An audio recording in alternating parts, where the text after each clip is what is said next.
Hello friends, ಎಲ್ರಿಗೂ ನಮಸ್ಕಾರ. ಎಲ್ಲರೂ ಹೆಂಗದಿರಿ? ನಾನು ಚೆನ್ನಾಗಿದ್ದೀನಿ. ನೀವೆಲ್ಲರೂ ಚೆನ್ನಾಗಿದ್ದೀರಿ ಅಂತ ಹೇಳಿ ಭಾವಿಸ್ತಾ ನನ್ನ ಈ ಒಂದು ವ್ಲಾಗ್ ನಾನು ಸ್ಟಾರ್ಟ್ ಮಾಡ್ತಾ ಇದ್ದೇನೆ. ಇವತ್ತಿನ ದಿವಸ ನಾನು ಮದುವೆ ಬಗ್ಗೆ ಒಂದೆರಡು ಮಾತು ನಿಮ್ಮಲ್ಲಿ ಶೇರ್ ಮಾಡ್ಕೋಬೇಕಂತ ಹೇಳಿ ನಾನು ಬಂದೀನಿ. ಏನಪ್ಪ ಮದುವೆ ಬಗ್ಗೆ ಏನು ಮಾತಾಡ್ತಾಳ ಅಂತ ನೀವು ವಿಚಾರ ಮಾಡ್ಬೋದು. ಮದುವೆ ಅನ್ನೋದು ಒಂದು ಹೆಣ್ಮಕ್ಳಿಗೆ ಬಹಳ ಒಂದು ಸಂತೋಷ ಹಾಗೂ ಸಂಭ್ರಮದ ವಿಷಯ. ಬಟ್ ಎಷ್ಟೋ ಜನರಿಗೆ ಮದುವೆ ಅನ್ನೋದು ಆಕೆಯ ಕನಸುಗಳ ಸಾಕಾರಕ್ಕೆ ಫುಲ್ ಸ್ಟಾಪ್ ಆಗಿಬಿಡ್ತೈತಿ. ಎಷ್ಟೊಂದು ಟ್ಯಾಲೆಂಟ್ ಇರೋರು ಇರ್ತಾರೆ, ಬಟ್ ಮದುವೆ ಆದಮೇಲೆ ಗಂಡ ಮಕ್ಕಳು ಮನೆ ಅಂಥೇಳಿ ಅದಕ್ಕೆಲ್ಲ ಫುಲ್ ಸ್ಟಾಪ್ ಹಾಕಿ ಅದ್ರ ಜೊತೆನೇ ಆಕೆ ಜೀವನ ಕಳಿಬೇಕಾಕೈತಿ. ಸೊ ಎಲ್ಲರೂ ಮರು ವಿಚಾರ ಮಾಡಿರಿ. ನಿಮಗೋಸ್ಕರ ಒಂದು ತಾಸಾದರೂ ನೀವು ಮೀಸಲಿಡ್ರಿ ಒಂದು ದಿವಸನಾಗ. ನಿಮ್ಮದು ಯೋಗ ಇರ್ಬೋದು, ಧ್ಯಾನ ಇರ್ಬೋದು, ಪುಸ್ತಕ ಓದೋದಿರ್ಬೋದು, ಗಾರ್ಡನಿಂಗ್ ಇರ್ಬೋದು. ನಿಮ್ಮ ಹವ್ಯಾಸಕ್ಕೋಸ್ಕರ ನೀವು age is not a bar ಅಂತ ನಾವು ಹೇಳ್ತೀವಿ. ಏಕೆಂದರೆ ವಯಸ್ಸಿಗೆ ಯಾವುದೇ ಕೆಲಸ ಮಾಡೋಕ್ಕೆ ವಯಸ್ಸಿನ ಮಿತಿ ಇಲ್ಲ.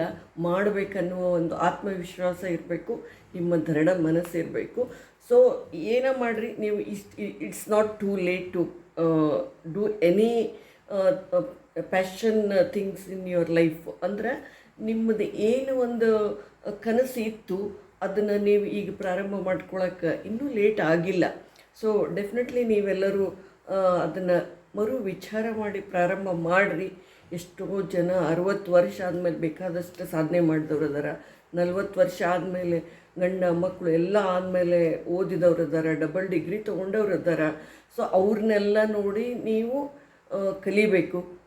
ಸೊ ಆಮೇಲೆ ಬೇಕಾದಷ್ಟು ಹಿಡನ್ ಟ್ಯಾಲೆಂಟ್ ಇರೋರು ಮಹಿಳೆಯರು ನಮ್ಮ ಸುತ್ತಮುತ್ತನೇ ನಾವು ನೋಡ್ತಿರ್ತೀವಿ, ಬಟ್ ಅವರಿಗೆ ಅವಕಾಶ ಸಿಕ್ಕಿರಂಗಿಲ್ಲ.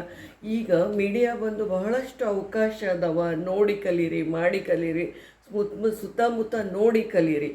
ಆ ರೀತಿ ನೀವು ನಿಮ್ಮ ಕನಸುಗಳಿಗೆ ಒಂದಿಷ್ಟು ಬಣ್ಣ ಕೊಟ್ಟು ಅದನ್ನೆಲ್ಲ ಈಡೇರಿಸ್ಕೊಳ್ಳೋಕೆ ನೀವು ಪ್ರಯತ್ನ ಮಾಡಿರಿ. ಆಮೇಲೆ ಇದಕ್ಕೆ ಎಲ್ಲ ಪುರುಷರು ನೀವು ನಿಮ್ಮ ಹೆಂಡತಿಯರಿಗೆ ಒಂದು ಪ್ರೋತ್ಸಾಹ ನೀಡ್ರಿ ಅಂತ ಹೇಳಿ ನಾನು ವಿನಂತಿಪೂರ್ವಕವಾಗಿ ಎಲ್ಲ ಪುರುಷರಲ್ಲಿ, ಎಲ್ಲ ಗಂಡಂದಿರಲ್ಲಿ ನಾನು ಕೇಳ್ಕೊತೀನಿ. ಆಮೇಲೆ ನೀವು ಒಂದು ಸ್ವಲ್ಪ ಬೆನ್ನು ತಟ್ಟಿ ಪ್ರೋತ್ಸಾಹ ನೀಡಿದರೆ ಆ ಹೆಣ್ಮಗಳು ಬಹಳಷ್ಟು ಖುಷಿಯಾಗಿ ಏನಾದರೂ ಸಾಧನೆ ಮಾಡಬಹುದು ಅಂಥೇಳಿ ನಾನು ಇವತ್ತು ನಿಮ್ಮಲ್ಲಿ ಶೇರ್ ಮಾಡ್ಕೊಳ್ತೀನಿ. ಹಾಗೇ ನೀವು ಏನಾರ ಮಾಡೋಕ್ಕೆ ಹೋದ್ರೆ ಸ್ವಲ್ಪ ಈಗ ಮದುವೆ ಆದಮೇಲೆ ಸ್ಪೆಷಲಿ 4 ಮಂದಿ ನೋಡಿದವ್ರು ಏನಂತಾರೆ ಅಂತ ಹೇಳಿ ಮನೆಯಾಗ ಕಾಲು ಎಳೆಯವ್ರು ಭಾಳ ಮಂದಿ ಇರ್ತಾರೆ. ಸೊ ಆ 4 ಮಂದಿ ಯಾರಂತ ನನಗೂ ಇವತ್ತಿಗೂ ಗೊತ್ತಿಲ್ಲ, ಏಕೆಂದ್ರೆ ಅನೇಕ ಸಾರಿ ನಾನು ಈ ಮಾತು ಕೇಳ್ತಾ ಇರ್ತೀನಿ. ಸೊ ಆ 4 ಮಂದಿ ಯಾರು? ಸೊ ಅಂಥ ನೆಗೆಟಿವ್ ಮೈಂಡ್ ಇರೋರ ಜೊತೆಗೆ ಒಟ್ಟೆ ಮಿಕ್ಸಪ್ ಆಗಿಬಿಟ್ರಿ. Stay with positive minded people.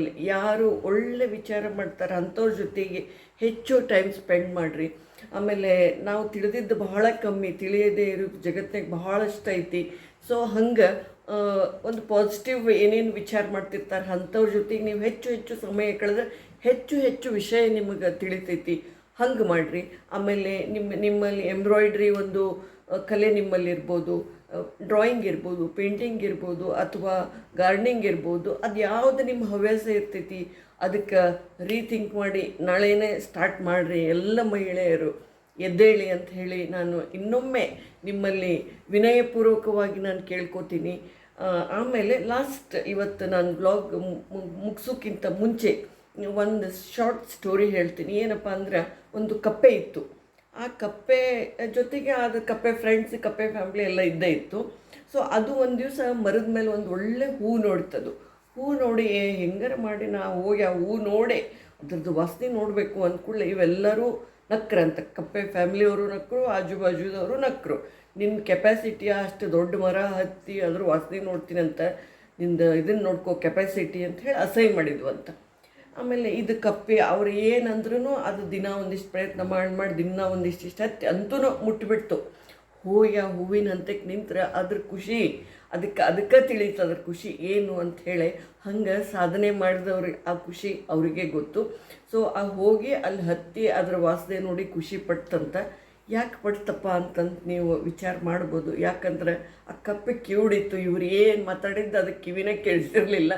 So ನೀವು ಆ ರೀತಿ ಕಿವುಡಾಗಿರಿ. ನೆಗೆಟಿವ್ ಏನೇನು ಮಾತಾಡ್ತಿರ್ತಾರೆ ಎಲ್ಲ ತಲೆಗಿಂದ ತೆಗೆದು ಹಾಕಿಬಿಡ್ರಿ. ಈಗ ಕಸದ ಬುಟ್ಟಿ ನೋಡ್ರಿ, ಹಂಗೆ ಕಸ ಹಾಕ್ಕೊಂತ ತುಂಬೇ ಬಿಡ್ತೈತಿ. ಆಮೇಲೆ ಎಕ್ಸ್ಟ್ರಾ ನೀವು ಹಾಕಿದ್ರೆ ಏನಾಕೈತಿ, ಹೊರಗೆ ಬೀಳಕ್ಕೆ ಚಾಲು ಅವೆಲ್ಲ ಕಸ ಹೊರಗೆ ಬೀಳ್ತೈತಿ. ಹಂಗೆ ನಿಮ್ಮ ಮನಸ್ಸು ಕೂಡ ಎಷ್ಟು ನೀವು ನೆಗೆಟಿವ್ ಫೀಡ್ ಮಾಡ್ಕೊತ ತುಂಬತೈತಿ, ಅದು ಆದಮೇಲೂ ತುಂಬಬೇಕು ಅಂದರೆ ಹೊರಗೆ ಚೆಲ್ಲಕ್ಕೆ ಚಾಲು ಆಕೈತಿ. ಸೊ ನೆಗೆಟಿವ್ ಥಾಟ್ಸ್ ನಿಮ್ಮ ಮನಸ್ಸೊಳಗೆ ಹಾಕಬೇಡ್ರಿ, ನೆಗೆಟಿವ್ ವಿಚಾರ ನಿಮ್ಮ ಮನಸ್ಸೊಳಗೆ ಹಾಕಬೇಡ್ರಿ. Stay with positive minded people. ನಾಳೆನೇ ನಿಮ್ಮ ಒಂದು ಹವ್ಯಾಸ ಪ್ರಾರಂಭ ಮಾಡಿರಿ ಅಂತ ಕೇಳ್ತಾ ನನ್ನ ವ್ಲಾಗ್ ನಾನು ಇವತ್ತಿಗೆ ಮುಕ್ತಾಯ ಮಾಡ್ತೇನೆ. ಹಾಗೆ ಇಲ್ಲಿ ತನಕ ಯಾರ್ಯಾರು ನನಗೆ ಒಂದು ಕಮೆಂಟ್ ಮಾಡಿದ್ದಾರೆ, ಶೇರ್ ಮಾಡಿದ್ದಾರೆ, ಎಲ್ರಿಗೂ ನಾನು ಧನ್ಯವಾದ ಹೇಳ್ತೀನಿ. ಎಲ್ಲರೂ ಈ ರೀತಿ ನನಗೆ ಎಂಕರೇಜ್ ಮಾಡಿರಿ ಅಂತ ಹೇಳ್ತಾ ನನ್ನ ವ್ಲಾಗ್ ಮುಗಿಸ್ತೀನಿ. ಮತ್ತೊಮ್ಮೆ ಎಲ್ರಿಗೂ ನನ್ನ ನಮಸ್ಕಾರ.